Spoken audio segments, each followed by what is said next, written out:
Today, billions approach the Indian goddess with flowers, lamps, and deep devotion. We call her Ma, Mother. But there was a time when many communities approached these same powers very differently. Not just with love, but with caution, with offerings of survival, and sometimes with fear. Why were these goddesses feared? And how did the guardians of disease and dark forests transformed into our most beloved mothers? Today, we step back to a time before the goddess was loved. Imagine standing at the edge of a forest centuries ago. Behind you is your village. Ahead lies darkness.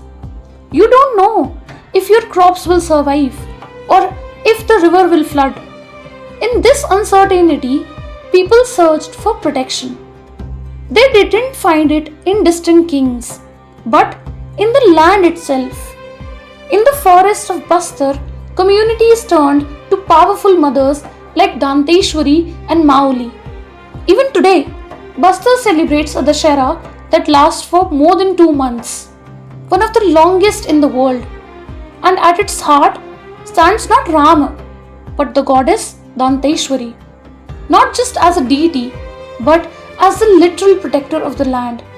Alongside Danteshwari stood Mauli, remembered in many local traditions as a village mother who watched over everyday life. If Danteshwari guarded the kingdom, Mauli remained closer to the people. In the sacred groves of Jharkhand, traditions associated with Sarna Mai preserved a different belief. The forest itself could be holy, and every tree could become a witness to prayer. In Odisha, we find Stambeshwari. Think about this: no face, no crown, no elaborate idol, just a pillar. To the modern eye, it's only a pillar. To the people who worshipped it, it was a goddess powerful enough to protect an entire community. High in the mountains of Uttarakhand, stories still surround Dhari Devi. Many believe she watches over the land itself, and legends persist that disturbing a sacred place invites misfortune. Across the northern hills, pilgrims continue to climb steep paths to seek the blessings of Naina Devi. Here too, the goddess became a guardian of both faith and geography. But there was a fear greater than the forest: disease. Before modern medicine, an epidemic could wipe out a village in weeks. When answers were few, people sought comfort in the sacred. In the south, many communities turned to Mariamman. When epidemics swept through villages and answers were few, people prayed to a mother believed to stand between disease and survival.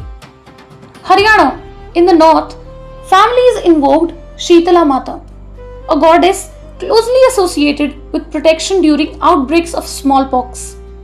Long before vaccines, her name carried hope in times of fear. Across Karnataka and neighboring regions, Yellamma became a mother of endurance and protection. Her story was not just about blessings, but about resilience through suffering. The names changed, but the plea was the same: protect our lives. It's hard for us to imagine that level of uncertainty today, but back then, these names were not just theology, they were a desperate lifeline. Whether it was Ola Bibi in Bengal, invoked during outbreaks of epidemic disease, or Maisa Amma in the Deccan, watching over fields, water, and village life, these goddesses stood between communities and uncertainty. Not every goddess was imagined as gentle. Some were remembered because they could fight. In Manipur, Panthoibi represents courage and action. She isn't a figure waiting to be protected. In a landscape filled with stories of waiting, Panthoibi became a goddess remembered for choosing her own path. This reminds us that sacred femininity in India wasn't always synonymous with softness. From Meldi Mata, whom villagers invoked to guard their settlements and livestock, to Bhagavathi Devi, whose fierce temple traditions still draws thousands in Kerala.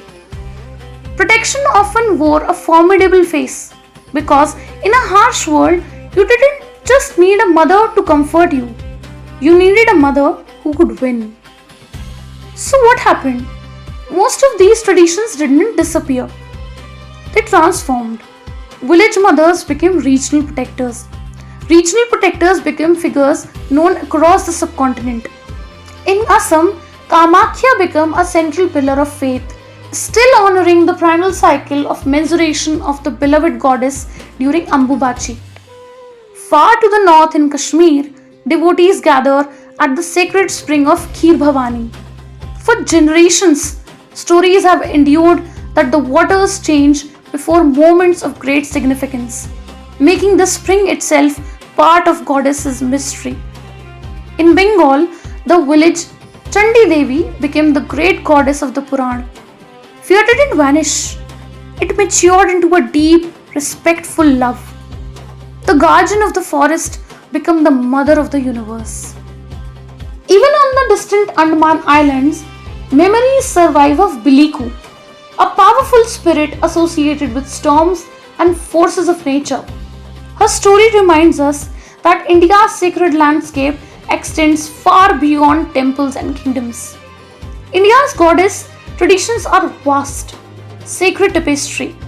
Tell me, which goddess is worshipped in your region? What stories did your grandparents tell about her? Because while many sought protection from these mothers, others searched for power in places far darker, not in forests, but among ashes, among skulls, among cremation grounds. Follow this journey of India's vast beliefs and subscribe to the Speaking Thread.